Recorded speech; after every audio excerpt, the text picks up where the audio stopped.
आइए स्टूडेंट्स, एक बार फिर से जो बोर्ड एग्जाम के लिए साइंस क्वेश्चन है टिपिकल टाइप का यानी कि ऑब्जेक्टिव, उसको फिर से हम देखते हैं, प्रैक्टिस करते हैं कि कितना सही होता है। तो स्टूडेंट्स, इसमें आप देख रहे हैं कि जो फर्स्ट क्वेश्चन में है वो दिया गया से कौन मलेरिया परजीवी है? प्लाज्मोडियम, लिस्मेनिया, प्रोटोजोआ, इनमें से कोई नहीं। तो कौन होगा इसमें? इसमें होगा आंसर सही है ए, प्लाज्मोडियम। दूसरा क्वेश्चन है निम्न में से उत्तम ऊर्जा स्रोत कौन सा है? तो कोयला है, लकड़ी है, पेट्रोलियम है, बायोमास है। तो इसमें जो उत्तम स्टूडेंट्स है वो है बायोमास, क्योंकि इसको फिर से हम लोग प्राप्त कर सकते हैं, बना सकते हैं, जबकि ये तीनों जो है वो समाप्त हो जाएगा। तो बायोमास जो है वो उत्तम है, ज़्यादा लाभकारी भी ये है, किसानों के लिए वरदान भी साबित होता है ये। इसके बाद सल्फर परमाणु की 12वीं कक्षा में इलेक्ट्रॉनों की संख्या कितनी होती है? तो जो सल्फर है उसकी परमाणु संख्या कितनी होती है? 16 होता है। तो इलेक्ट्रॉन में कितना होगा? 2, 8, 6, लास्ट में कितना होगा? 6। तो कौन सा सही ऑप्शन है? सी। मानव हृदय में कोष्ठकों की संख्या कितनी होती है? तो मानव हृदय जो होता है उसमें टोटल जो होते हैं 4 कोष्ठक होते हैं। कौन कौन? 2 अलिंद और 2 नीलय। इस प्रकार से इसमें कौन सा आंसर सही होगा? सी सही होगा। ठीक है, नेक्स्ट देखते हैं। नेक्स्ट प्रश्न है कि कवक में पोषण की कौन सी विधि पाई जाती है? तो जो कवक होता है वो उसमें मृतजीवी पोषण पाया जाता है। इसके बाद नेक्स्ट प्रश्न है कि 6 में निम्न में से कौन सा असंतृप्त हाइड्रोकार्बन है? तो जो असंतृप्त होता है उसका सूत्र, जो संतृप्त हाइड्रोकार्बन है वो CnH2+2 होता है, असंतृप्त होता है CnH2-2। तो इसमें स्टूडेंट्स जो होगा C2H4 होगा, यानी कि C जो है सही है। निम्नलिखित में से किस लेंस की फोकस दूरी धनात्मक होती है? जो उत्तल लेंस होता है उसकी फोकस दूरी धनात्मक होती है। 8वां क्वेश्चन है कि किस लेंस का उपयोग कर दृष्टि दोष को संशोधित किया जा सकता है?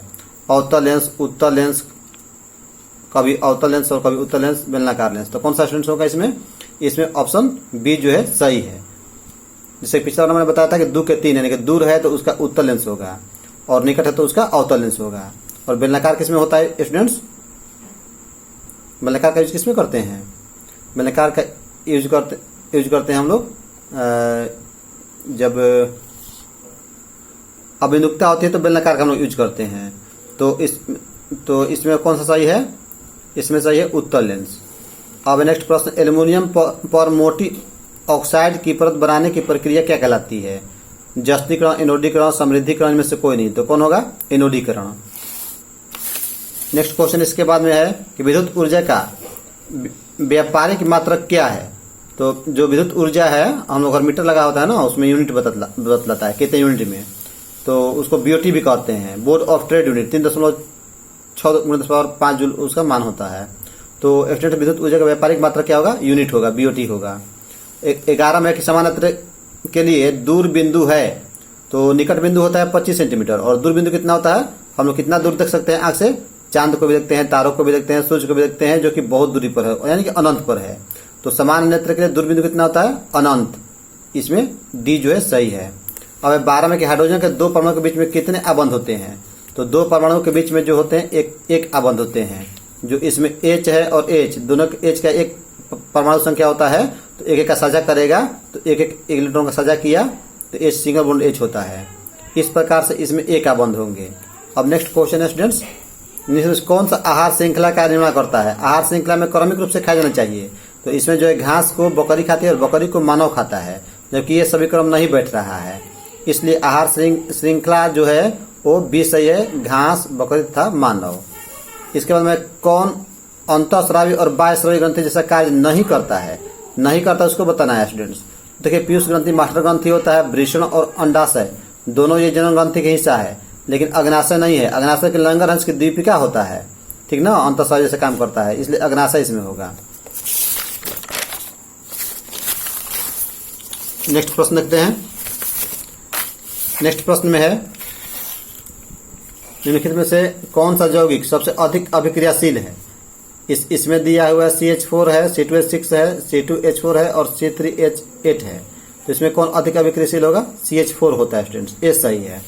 अब किस दर्पण का उपयोग समांतर वाहनों का पक्ष दृश्य दर्पणों के रूप में किया जाता है, यानी कि साइड मिरर के रूप में? तो साइड मिरर कौन होता है? उत्तल दर्पण होता है। रासायनिक अभिक्रिया के दौरान किसी पदार्थ में ऑक्सीजन का ह्रास क्या कहलाता है? तो जो ऑक्सीजन का जुटना होता है वो होता है उपचयन, और यहाँ पे ह्रास हो रहा है, हट रहा है, इसलिए वह रिडक्शन यानी कि अपचयन है, अपचयन। तो इसमें बी सही है। इसके बाद में कौन सी गैस वैश्विक ऊष्मा के लिए उत्तरदायी है? कार्बन डाइऑक्साइड है, ऑक्सीजन है, नाइट्रोजन है, इनमें से कोई नहीं।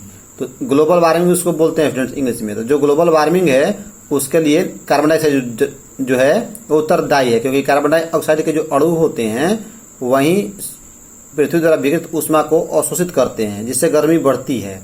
इसलिए इसमें ए ऑप्शन सही है। पीत रस कहाँ से स्रावित होता है? अग्नाशय से, यकृत से, छोटी आंत में से कोई नहीं। तो इसमें होगा यकृत से। ये भी ध्यान दीजिएगा कि यकृत जो है सबसे बड़ी ग्रंथि है, जिसका भार जो है 1.5 kg का होता है। नेक्स्ट क्वेश्चन है, कौन सा अभिलक्षण वंशागत नहीं होता है? वंश मतलब कि पीढ़ी दर पीढ़ी नहीं चलेगा। तो आंख का रंग होता है, शरीर का आकार भी होता है, चमड़ी का रंग ये जो है वंशागत नहीं है। बाल की प्रकृति है, चमड़ी का रंग नहीं है, क्योंकि चमड़ी का रंग जो है वो मेलानिन से प्रभावित होता है और सूर्य के ताप वगैरह से भी, सूर्य के प्रकाश से भी। तो चमड़ी का रंग जो है इसमें अभिलक्षण वंशागत नहीं है। आधुनिक आवर्त सारणी में समूह संख्या कितनी है? तो जो आधुनिक आवर्त सारणी है उसमें आवर्त 7 है, ठीक ना, और 18 जो है वो ग्रुप होता है या समूह होता है। तो इसमें डी जो है सही है। आधुनिक आवर्त सारणी में समूह संख्या 18 है और आवर्त कितने हैं? 7। ग्लूकोज के एक अणु में ऑक्सीजन कितने परमाणु होते हैं? तो ग्लूकोज का सूत्र क्या होता है? C6 H12 O6। तो पूछ रहा है कि O के कितने हैं? तो O6 भी सही है। इस तरह से नेक्स्ट प्रश्न में देखते हैं, शुद्ध जल का पीएच मान कितना होता है? तो शुद्ध जल का पीएच मान कितना होता है? 7। पीएच मान किसे कहते हैं? तो हाइड्रोजन आयन के व्युत्क्रम के लघु गुणों को पीएच कहते हैं। जो शुद्ध जल का मान जो होता है वो 7 होता है। किस वर्ण का तरंग दर सबसे बड़ा होता है? तो सबसे बड़ा या अधिक जो वेवलेंथ होता है वो रेड कलर का होता है। तो इसमें ऑप्शन ए जो है सही है। नेक्स्ट क्वेश्चन देखते हैं।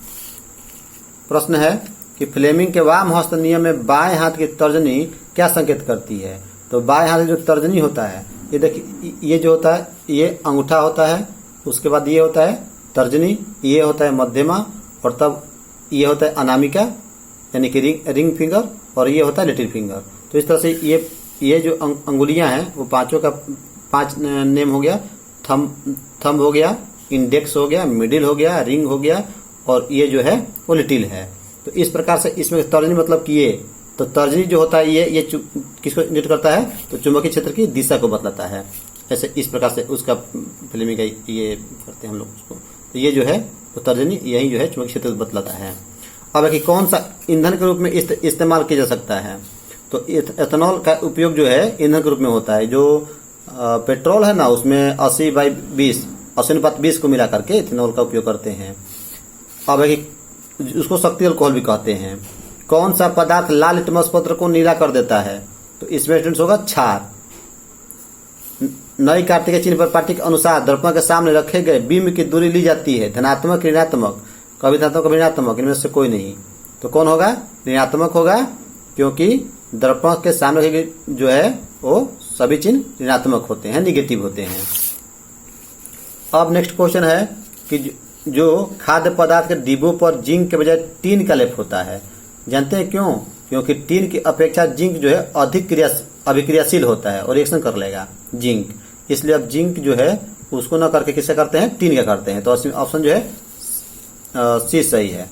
अब 30 में कौन सा अंग संवेदी ग्राही नहीं है?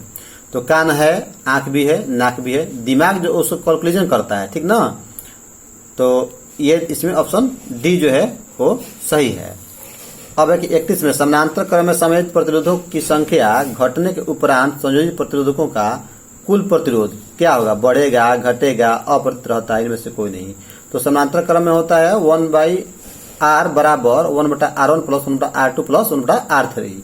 तो इसलिए जब उसको हम घटाएंगे संख्या को तो क्या होगा? वो बढ़ेगा। अब समजात अंगों का उदाहरण है। समजात अंग के बनावट उत्पत्ति समान होता है, लेकिन अलग अलग वो जीवों में अलग अलग कार्य करता है। जैसे हमारा हाथ और कुत्ते का अग्रपाद होता है, हमारे दांत और हाथी के भी दांत होता है, आलू और घास के ऊपरी भूस्थली होता है, उपरोक्त सभी, इनमें से स्टूडेंट सभी होगा। नेक्स्ट क्वेश्चन है 33 में, कौन सा पद विद्युत परिपथ में शक्ति को निरूपित करता है? तो आप जानते हैं स्टूडेंट्स कि शक्ति जो विद्युत शक्ति होता है वो पावर P बराबर VI होता है और ओम के नियम से V बराबर IR होता है। तो इस तरह से दोनों को हम करेंगे तो I² R हो जाएगा। तो इसमें ऑप्शन ए जो है सही है। अब तांबे की तार एक आयताकार कुंडली के चुंबकीय क्षेत्र में घूर्णित कर रही है, तो इस कुंडली में विद्युत धारा की दिशा में कितने परिभ्रमण के पश्चात परिवर्तन होता है?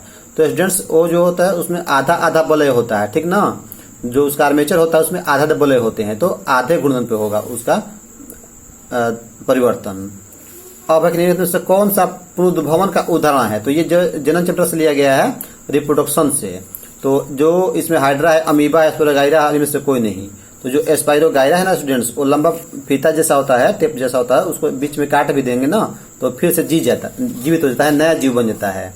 उसी को रीजेनरेशन बोलते हैं, पुनरुद्भवन। फिर से वो जी जाएगा तो जीवित हो जाएगा, नया प्राणी बन जाएगा, तो उसको बोलते हैं एस्पाइरोगाइरा। तो इसमें सही है एस्पाइरोगाइरा। अब है 36 में कि कौन सा अजैव निम्नकरणीय कचरा है? टिश्यू पेपर देखिए वो निम्नकरणीय होता है, केले का छिलका भी, लेकिन थर्मोकोल जो है ना वो गलेगा नहीं, जल्दी मिट्टी में मिलेगा नहीं, इसको सूक्ष्म अपहरित नहीं कर सकते हैं। इसलिए स्टूडेंट इसमें जो है ऑप्शन सी सही है। अब इसके बाद देखिए टिंडल प्रभाव कि कौन सी परिघटना को प्रदर्शित करता है? प्रकाश का परावर्तन, प्रकाश का अपवर्तन, प्रकाश का विक्षेपण, प्रकाश का प्रकीर्णन। तो स्टूडेंट्स वो प्रकाश का प्रकीर्णन होता है, जिस पर कि धूल कणों पर पड़ करके प्रकाश के जो कण है वो बिखेर दिए जाते हैं, चारों तरफ फैला दिए जाते हैं, जिससे धूल कण जो नाचते हुए दिखलाई पड़ते हैं। जैसे रोशनदान में से या खिड़की से जो प्रकाश आ रही होती है उसमें धूल कण नाचते हुए दिखाई पड़ते हैं। तो इसमें ऑप्शन डी सही है। नर का जननांग कहलाता है, तो नर का पुष्प का नर जननांग कहलाता है। तो इसमें स्टूडेंट्स होगा पुंकेसर। पुंकेसर जो होता है वो नर जननांग होता है पुष्प का। तो इसमें ए सही है। अब 39 में विरंजक चूर्ण का साइंस सूत्र क्या है? तो विरंजक चूर्ण जो होता है, शुष्क बुझे हुए चूने पर 40 डिग्री सी पर क्लोरीन गैस प्रभावित करते हैं तो विरंजक चूर्ण बनता है। उसका सूत्र होता है CaOClCl।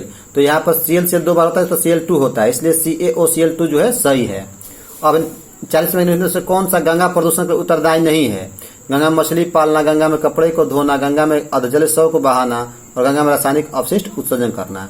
तो इसमें कपड़ा धोएंगे तो गंदगी बढ़ेगा, शव को बहाएंगे तभी बढ़ेगा, रासायनिक अपशिष्ट को डालेंगे तभी बढ़ेगा। तो मछली जो होती है वो क्या करती है कि जल को साफ करती है, इसलिए इसमें होगा गंगा में मछली पालना। इस प्रकार से स्टूडेंट्स हम लोग क्या करेंगे कि टिपिकल क्वेश्चन जो है उसको हम लोग देखिए, ये बोर्ड एग्जाम का क्वेश्चन है, 2019 एनुअल साइंस है। तो हम लोग करेंगे क्या कि जो भी प्रीवियस ईयर है 10 साल के क्वेश्चन, 10 ईयर्स के क्वेश्चन जो है उन सबको हम लोग डेली बाई डेली उसको हम लोग एक सेट मारेंगे और देखेंगे कि कितना हमें सही हो रहा है। एक भी हमें गलत नहीं होना चाहिए और इसके लिए आपको जरूरत है कि डेली जो है एक सेट हम टच करें। तो यदि ये आपको चैनल अच्छा लग रहा है, पढ़ाई समझ में आ रही है, तो आप मेरे चैनल MP साइंस को सब्सक्राइब करें, शेयर करें और इसे जो है आगे प्रसारित करें ताकि अधिक से अधिक स्टूडेंट्स इससे लाभान्वित हो सके। Thank you very much students.